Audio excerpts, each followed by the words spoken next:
Bismillahirrahmanirrahim. Assalamualaikum warahmatullahi wabarakatuh. Waalaikumsalam warahmatullahi wabarakatuh.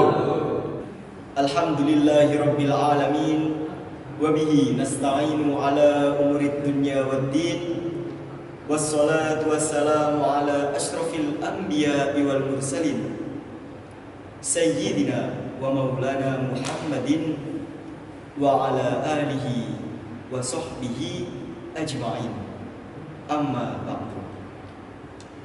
Sebelumnya saya ucapkan terima kasih sekaligus penghormatan kepada teman-teman atas partisipasinya bisa menghadiri dalam majelis yang insyaallah berbahagia ini.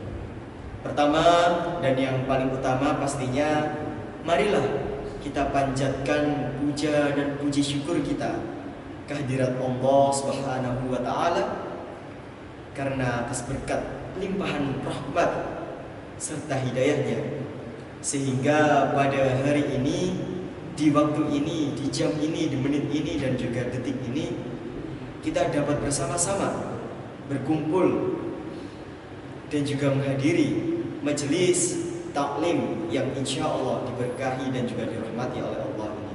Amin amin ya rabbal alamin. Selanjutnya lantunan sholawat serta salam semoga senantiasa tercurah haturkan kepada junjungan kita, panutan kita sebagai umatnya, dan juga kiblat orang-orang di muka bumi ini. Siapa lagi kalau bukan baginda yang mulia Nabi besar Muhammad sallallahu alaihi wasallam. Karena beliaulah yang telah membawa kita, telah menunjukkan kita dari yang awalnya di zaman jahiliyah, zaman kebodohan, zaman kegelapan, menuju jalan Islamiyah, yaitu jalan yang terang benderang, jalan agama Islam, jalan rahmatan lil alamin. Selanjutnya izinkan saya di sini untuk menyampaikan sedikit titah, sedikit materi tentang sebuah hadis yang bertemakan sampaikanlah dariku walaupun hanya satu ayat.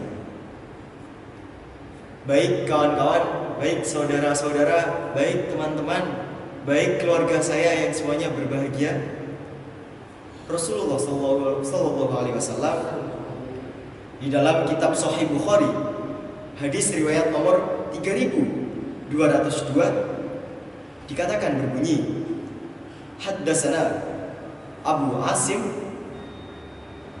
Ad-Dhahaku bin Makhladin akhbarana Auza'i haddatsana Hasan ibnu Atiyah an Abi Kabsyah an Abdullah bin Amr an Nabi sallallahu alaihi wasallam qala ballighu anni walau ayat wa hadisu an bani Israila wala haraja wa man kadaba alayya muta'ammidan falyatabawwa maq'adahu minan nar, yang artinya adalah telah bercerita kepada kami Abu Asim Ad-Dhahak bin Makhlad, telah mengabarkan kepada Atiyah dari Abi Kabsyah dari Abdullah bin Amr bahwa Nabiullah Muhammad sallallahu alaihi wasallam pernah bersabda, sampaikanlah dariku sekalipun walaupun satu ayat, dan ceritakanlah apa yang kalian dengar dari Bani Israel, dan itu tidak mengapa.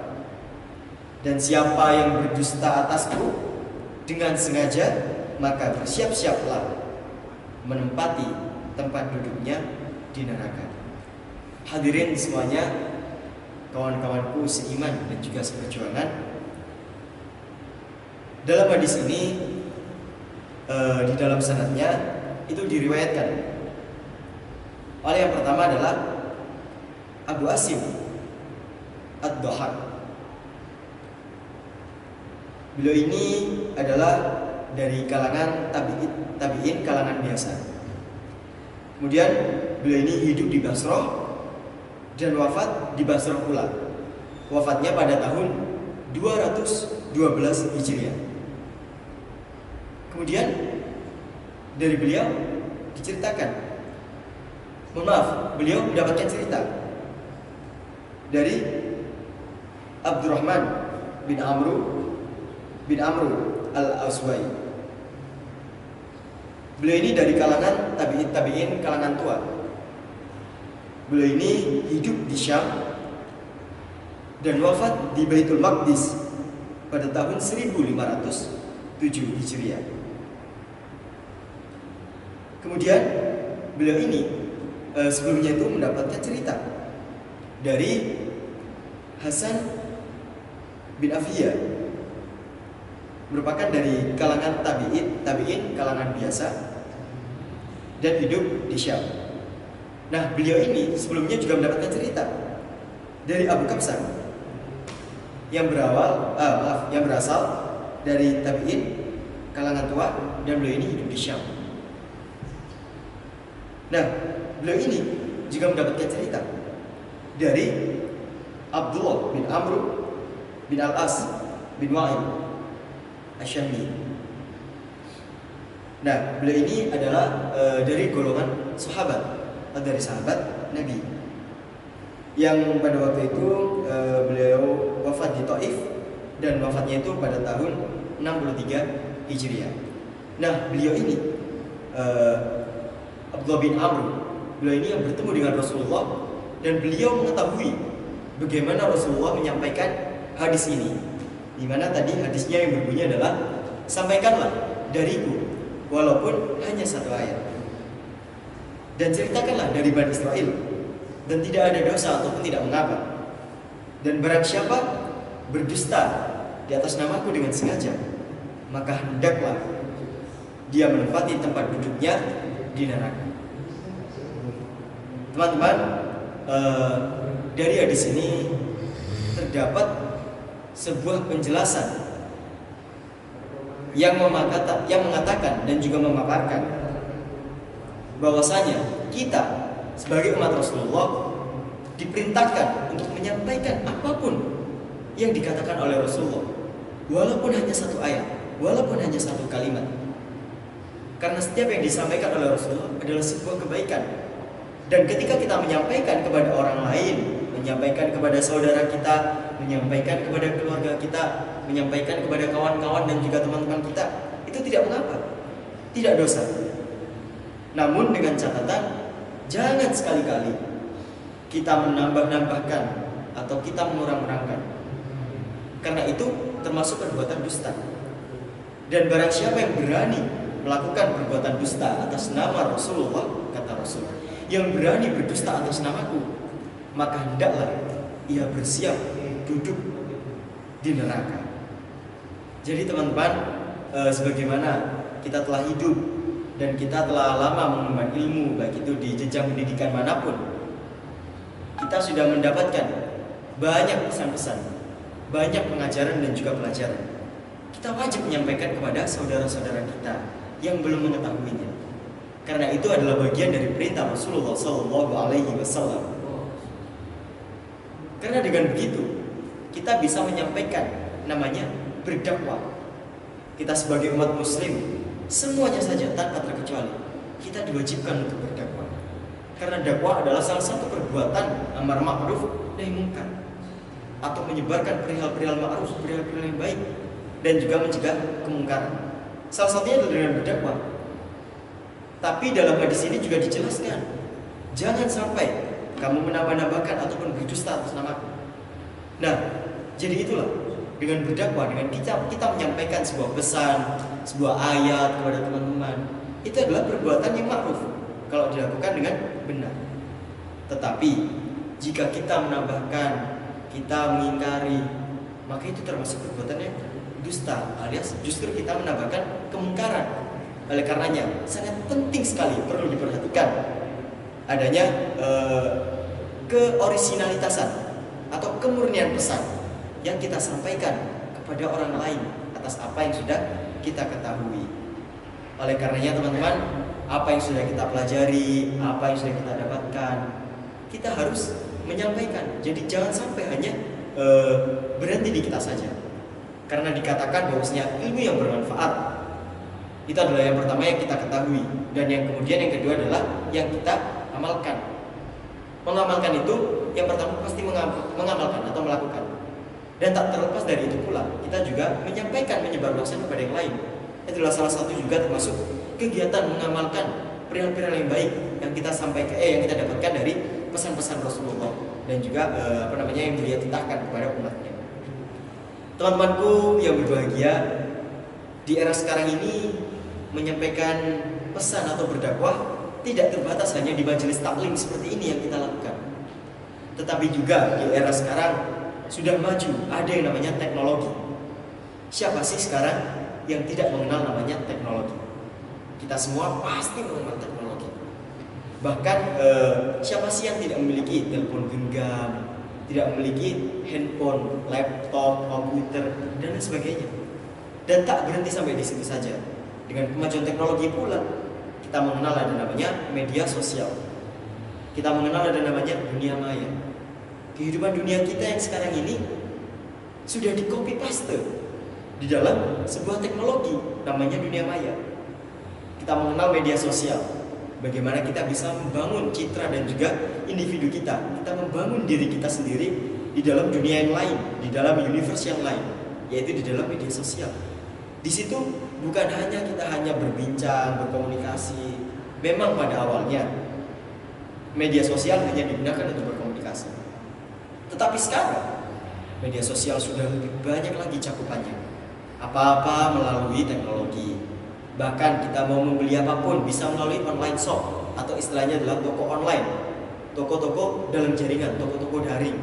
Mau membeli sepatu, mau membeli seragam, membeli baju, membeli kebutuhan-kebutuhan, bisa melalui toko-toko online atau toko-toko dalam jaringan, dalam daring.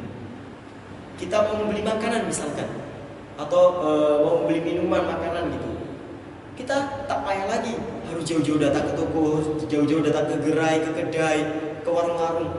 Tapi kita ada namanya teknologi handphone. Hanya melalui handphone satu genggam ini kita bisa mencari makan. Bahkan kita bisa mencari makan dengan duduk manis.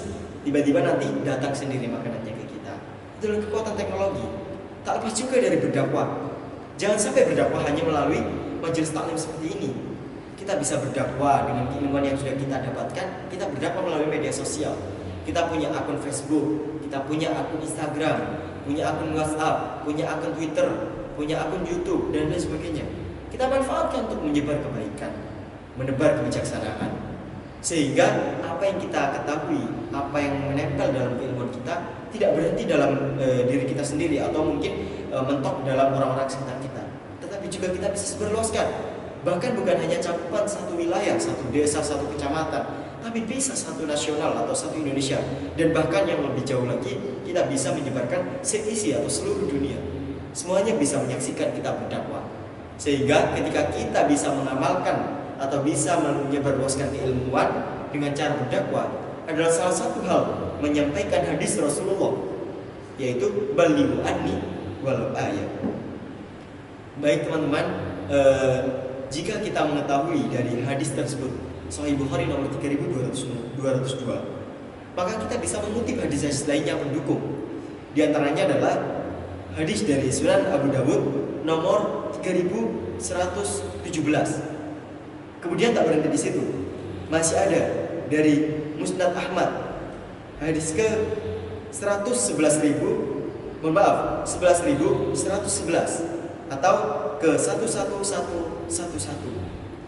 Dan juga di lain kitab ada dari kitab Sunan Tirmizi nomor 2593. Semuanya hadis tersebut adalah hadis terkait yang membahas tentang sampaikanlah dariku walaupun satu ayat. Kembali pada teknologi teman-teman. Apa yang sudah kita sampaikan, apa yang kita ketahui, dan juga apa yang kita kelola dalam media sosial, dalam dunia maya. Jangan berhenti hanya cuma update status kekinian, jalan-jalan diupdate, kita main bareng temen diupdate, kita beli baju baru diupdate. Tapi juga kita manfaatkan untuk sisi kebaikan, sisi yang positif, yang bisa menimbulkan atau membuahkan hasil yang baik untuk kita dan juga kepada orang-orang sekitar, yaitu caranya dengan berdakwah tadi. Karena dengan banyaknya media-media sosial tadi itu sangat rugi kalau kita tidak manfaatkan kebaikannya.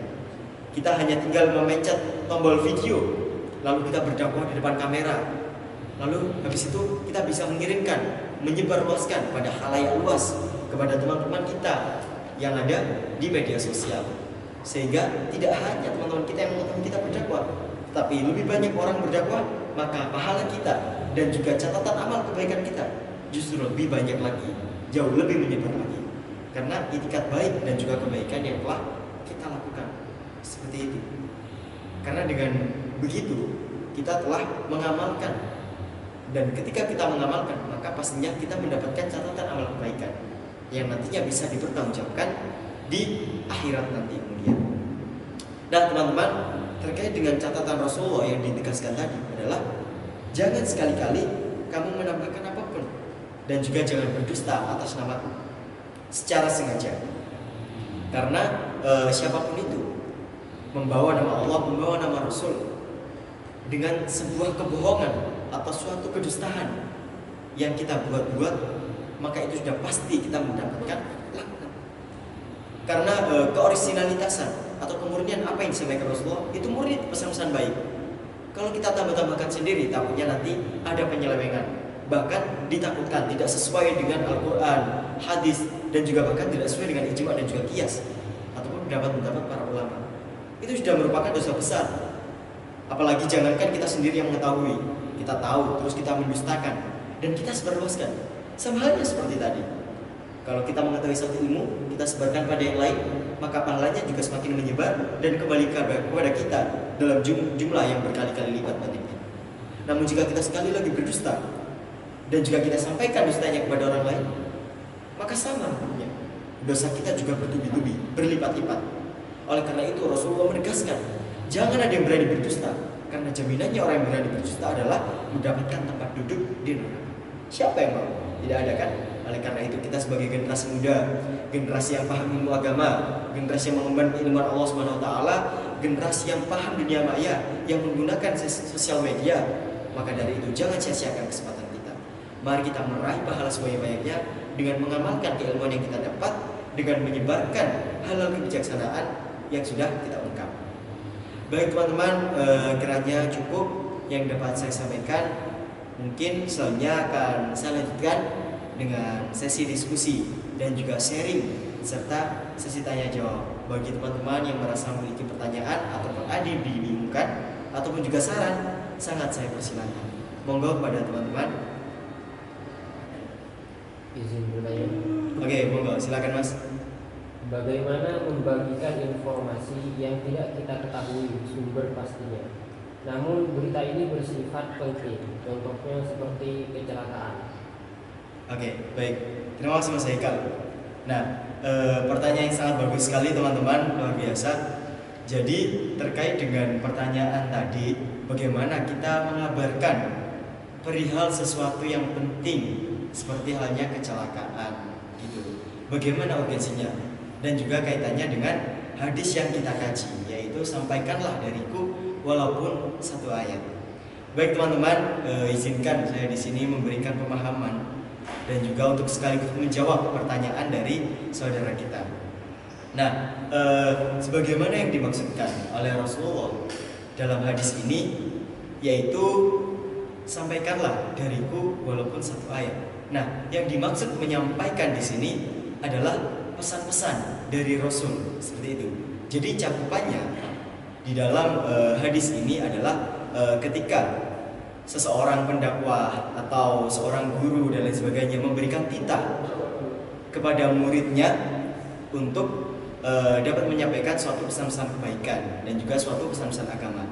Nah, terkait dengan berita-berita seperti hanya kecelakaan, berita-berita dan lainnya, itu menurut saya, yang saya pahami itu tidak masuk dalam cakupan hal demikian.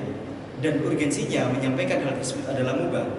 Jadi ketika ada orang mengetahui suatu hal perihal seperti musibah, kecelakaan dan perihal-perihal lainnya, maka itu cakupannya sudah di luar dari hadis tadi. Tapi jika kita mengaca dengan hadis tersebut, maka ada satu hal yang perlu digarisbawahi di sini, bahwasanya pentingnya sanad atau pentingnya keberlanjutan dari sesuatu yang disampaikan, sehingga nantinya tidak tercipta atau tidak muncul adanya kidib atau sikap kebohongan dan juga dusta. Jadi bagaimana teman-teman yang sudah kita pahami bahwasanya ketika kita mendengar berita apapun, terlepas dari itu adalah kabar kebaikan, pesan-pesan dakwah, pesan-pesan moral, bahkan hanya hal umum seperti halnya berita kecelakaan, berita musibah kebanjiran, kecelakaan, kebakaran dan lain sebagainya, itu adalah suatu hal yang harus kita jaga pesannya. Bagaimana ketika kita mengetahui secara langsung dan kita memberikan kabar tersebut kepada teman kita, maka teman kita harus bisa menjaga apa yang kita sampaikan. Begitu pula ketika dia menyampaikan kepada teman yang lain, maka harus disampaikan kebenarannya seperti itu, tanpa harus mengurang-urangi dan juga tanpa harus menambah-nambahkan. Jadi sesuatu yang bisa kita petik dari hal demikian adalah bagaimana kita bisa menjaga kebenaran. Seperti halnya Rasulullah mengingatkan, kalau kalian atau kalau kamu berani mengurangi atau menambahkan sesuatu yang bukan yang saya ucapkan, maka bersiaplah kamu menempati tempat dudukmu di neraka. Sama seperti demikian. Jadi mungkin seperti itu mas, yang bisa saya pahamkan seperti itu. Oke, mungkin ada pertanyaan lagi yang lain, silakan. Saya. Oke, baik, silakan mas. Pertanyaan saya, apakah model dakwah milenial sudah berisikan orang-orang yang paham akan agama? Dan jikalau mereka tidak paham agama, maka siapa yang patut meluruskan hal tersebut? Baik, terima kasih Mas Fian untuk pertanyaannya. Ini pertanyaan luar biasa tentunya teman-teman. Jadi masih ada kaitannya teman-teman ya, terkait dengan hadis ini. Bagaimana seorang pendakwah milenial, apalagi kita tahu ya fenomena zaman sekarang ini, siapa sih yang nggak kenal sama namanya media sosial? Ada Facebook, Instagram, TikTok, apalagi ya yang sedang merajalela dan sedang booming-boomingnya. Dalam media sosial tersebut banyak kita temukan konten-konten, bukan hanya konten umum, bukan hanya hal yang wajar ya denda, bahkan konten-konten agama, masalah keilmuan agama itu sudah banyak yang di situ. Nah, bagaimana kiranya seorang pendakwah milenial, apakah dia itu masih belum mumpuni keilmuan agamanya, tetapi sudah berani menyampaikan dakwanya? Nah, siapa yang berhak untuk menanggulangi hal tersebut? Maka yang berhak di sini adalah para ulama. Dan termasuk kita, apalagi kita yang sedang mengemban ilmu, yang saat ini sebagai generasi muda mengemban ilmu agama, kalau kita mengetahui kebenarannya dan juga kita tahu akan diagram media sosial gitu ya, kita tahu perkembangan media sosial, kita sebagai anak budaya yang melek teknologi juga harus bisa mengingatkan kalau memang itu adalah salah. Karena memang banyak sekarang itu para ulama gitu ya, dengan usia yang sudah tidak lagi mumpuni untuk dikenalkan dengan teknologi, maka itu adalah tugas kita. Kita yang sudah mengaji kepada para ulama, kepada para kiai, maka tugas kita sebenarnya adalah menyebarkan, mentablikan kepada teman-teman pendakwah milenial lainnya yang dari latar belakang yang bukan dari keilmuan agama. Jadi yang berhak untuk menanggulanginya adalah mereka dan juga kita sendiri. Jadi teman-teman bisa dipahami ya bahwasanya untuk mencegah adanya hal-hal yang salah yang disampaikan secara seberluas di media sosial, itu adalah dengan cara menanggulangi dengan hal yang sama. Ketika ada orang yang dakwah di media sosial, kita harus dakwah juga di media sosial. Kita ingatkan di media sosial. Ada namanya fitur direct message. Kalau memang kita tidak bisa menegur secara terang-terangan atau tidak bisa menegur secara terbuka, maka kita bisa menegur secara baik-baik, secara dengan hal yang bisa lebih halus, bisa lebih diterima gitu. Karena kita mampu, anak muda, dan juga bisa mengoperasikan teknologi, sehingga kita yang memiliki peran dan juga memiliki keilmuan tentang teknologi serta memiliki keilmuan dalam berdakwah dan juga dalam keilmuan agama, maka kita diwajibkan hukumnya untuk bisa mengingatkan para pendakwah milenial itu. Kalau memang pendakwah milenial itu benar, maka kita bisa mengikuti dan juga menyebarluaskan. Tapi kalau memang ada kekeliruan dan kita mengerti kekeliruan itu, maka sudah pasti adalah tanggung jawab kita sebagai generasi muda untuk mampu mengingatkan mereka. Jangan takut, karena memang kita dituntut dan juga diwajibkan untuk mentablikan dan juga menyampaikan sesuatu hal kebenaran dan juga menyebarkan perihal-perihal amar ma'ruf nahi munkar. Baik, saya kira cukup. Demikianlah yang dapat saya sampaikan. kurang lebihnya mohon maaf. Saya akhiri, wallahul muwaffiq ila aqwamit thoriq. Assalamualaikum warahmatullahi